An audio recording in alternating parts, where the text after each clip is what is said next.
किसान साथियों, Radhe Radhe, good morning, नमस्कार। साथियों, ये हमारा पूसा बासमती 17-18 धान है और ये लगभग संपूर्ण फार्म हाउस में बाली पूरी तरह बाहर निकल चुकी हैं। आप देख पा रहे हैं हमारे जो धान का पौधा है पूरे खेत में एक समान दिख रहा है। यह सब पैडी स्पेशल का कमाल है। DKC paddy special. किसान साथियों, इसको हमने फ्लड इरिगेशन में पानी के साथ में रोटी के माध्यम से टपक विधि से पूरे खेत में स्प्रेड किया था।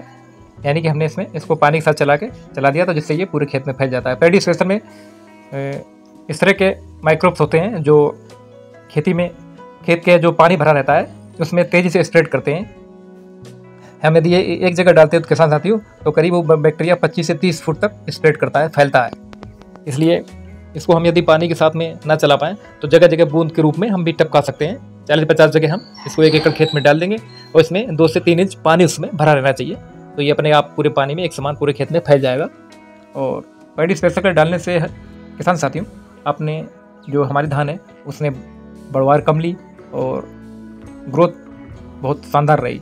क्योंकि हमारे इसमें गैपिंग इसलिए दिखती है कि हम गैपिंग से धान को रुपाई करवाते हैं, जिससे ज़्यादा गर्मी कारण धान में उमस पैदा ना हो और जो धान में बाली ना भरने की समस्या आती है उस तरह की समस्या का सामना ना करना पड़े। लेकिन फिर भी बाली निकलते समय हल्की बारिश होने के कारण कम से कम 5 से 6% का हमारा भी नुकसान हुआ है किसान साथियों। ये तो प्रकृति का नियम है।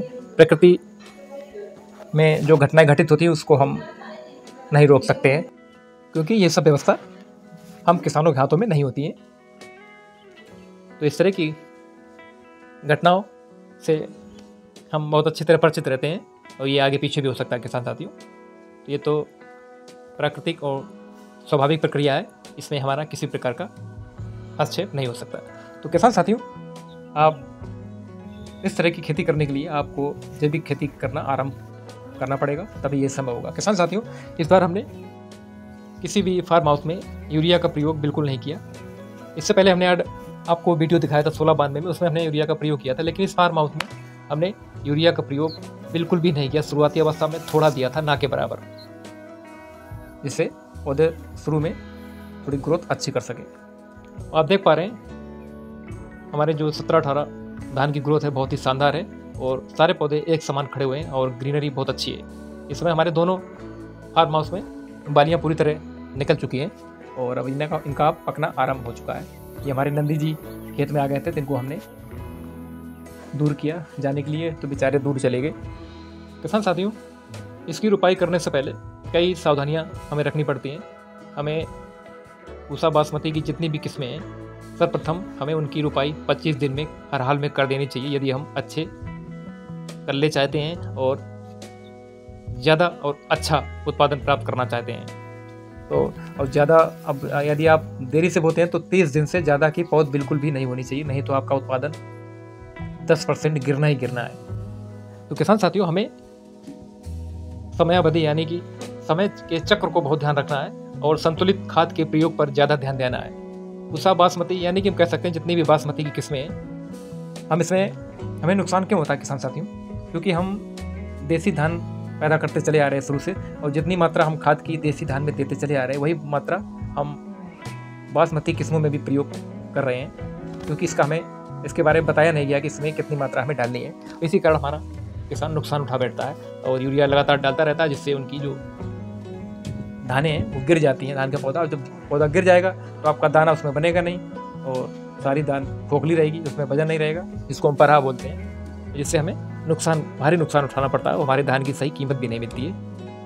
क्योंकि धान की सही कीमत जब ही मिलेगी किसान साथियों, हमारा धान वजनदार होगा, मोटा होगा और चमकदार होगा। और यदि आपको चमकदार धान रखना है तो आपको जैविक खेती अपनानी होगी। यानी कि आप जैविक खेती अगर नहीं करते हैं किसान साथियों, तो आप रासायनिक फर्टिलाइजर के साथ में जैविक खादों का मिश्रण करके उसको ब्रॉडकास्ट करें। मतलब जैविक खाद जरूर डालें साथ में, इससे आपको फसलों को और मिट्टी को संतुलित पोषण मिलेगा। जब मिट्टी को संतुलित पोषण मिलेगा तो मिट्टी के माध्यम से जो पौधे की जड़ें हैं वो पोषण को अवशोषित करेंगे। तो किसान साथियों, हमें पौधों को एक समान रखने के लिए और संतुलित रखने के लिए हमने इसमें काफ़ी कड़ी मेहनत की है किसान साथियों। लगातार हम नया प्रयोग करते रहते हैं। सर्वप्रथम रुपाई के समय हमने इसमें 25 लीटर प्रति एकड़ के हिसाब से हमने जीवामृत डाला था। इसके बाद हमने इसकी रुपाई करवा दी थी। फिर हमने इसके बाद इसमें वो WDC लिक्विड फॉर्म में उसका लिक्विड फ्लड इरीगेशन में चलाया था, और साथ में हमने DKC माइक्रोराइजा को भी हमने फ्लड इरीगेशन में पानी के साथ में चलाया था। और हमने एक स्प्रे हमने यूप्रो का भी इसमें किया था। तो आप देख पा रहे हैं यूप्रो का इतना शानदार रिजल्ट है, इसमें ग्रीनरी अच्छी है और उत्पादन भी अच्छा दिखा। हालांकि हमने यूप्रो का प्रयोग थोड़ा देरी से किया। यदि आप यूप्रो और पैडी किंग का प्रयोग रोपाई के 10 दिन के या 1 हफ्ते के अंदर कर देते हैं तो आपको बहुत ही ज़बरदस्त रिजल्ट देखने को मिलेगा, क्योंकि हमने थोड़ा देरी से प्रयोग किया। काफ़ी व्यस्तता के कारण किसान साथियों कभी कभी देरी हो जाती है, और उस देरी का खामियाजा हम सभी किसानों को उठाना पड़ता है, और जो हमारी फसल की ग्रोथ दिखनी चाहिए वो नहीं दिखती। हमारी जो फसल है जितनी ग्रोथ होनी चाहिए उतनी फिर भी हम संतुष्ट नहीं है कि हमारी ग्रोथ लगभग थोड़ी कम है, क्योंकि हमने इसकी रुपाई व्यस्तता के कारण थोड़ी देरी से कर पाई थी किसान साथियों। और यदि आप संपूर्ण उत्पादन 100% अच्छा उत्पादन चाहते हैं तो आपको 25 से 30 दिन के बीच की पौध को हर हाल में रुपाई कर देनी है, तभी आपको अच्छा उत्पादन प्राप्त करेगा। और रासायनिक खादों का मैनेजमेंट आपको बहुत अच्छी तरह करना होगा, बहुत ही कम मात्रा में देना होगा। जितनी भी बासमती किस्में हैं इसमें यूरिया का प्रयोग बहुत ही कम करना चाहिए हमें किसान साथियों। यूरिया का प्रयोग ज़्यादा करेंगे तो पौधा बढ़ेगा ज़्यादा, इसके बाद ये गिरेगा। जब गिरेगा तो हमारे धान की बालियाँ वो भरेंगी नहीं, खाली रहेंगी, जिससे हमारा उत्पादन नीचे आ जाएगा और हमें घाटे का सामना करना पड़ सकता है। खेती अब घाटे का सौदा नहीं है किसान साथियों। यदि हम तकनीकी तरीके से खेती को करते हैं तो खेती से अच्छा कोई व्यवसाय नहीं है। बस खेती को हमें समय समय से ध्यान देने की ज़रूरत है और नई नई तकनीकों को जोड़ने की ज़रूरत है, और जैविक कल्चरों को प्रयोग करने की आवश्यकता है। रासायनिक से हम लंबे समय तक खेती नहीं कर पाएंगे, और यदि हम जैविक खेती करते हैं तो हम लंबे समय तक खेती में अपनी स्थिरता को बनाए रख सकते हैं। तो किसान साथियों, जब आप जैविक खेती करेंगे तो आपको फसल में रोग कम आएंगे, उत्पादन अच्छा मिलेगा, जो बालियाँ आएंगी वो चमकदार आएंगी, और आपको धीमे धीमे जो भी फर्टिलाइजर है वो आपकी उसकी मात्रा कम होती जाएगी। और लगातार जब आप ऐसा 4-5 सालों तक करेंगे किसान साथियों तो आपको धीमे धीमे सारी खादें बंद करनी पड़ेगी। केवल जीवामृति आप चलाते रहें, या किसी भी तरह का कल्चर आप शुरुआती अवस्था में पानी की फ्लड इरीगेशन के साथ चला दें, तो उसके बाद उसकी रोपाई कर दें। आपको शानदार उत्पादन बिना खाद पानी के हमेशा मिलता रहेगा। तो किसान साथियों, मेरी तरह आप भी जैविक खेती करना आज से आरंभ करें और हमारे जैसा शानदार उत्पादन प्राप्त कर अपने आप को लाभान्वित करें।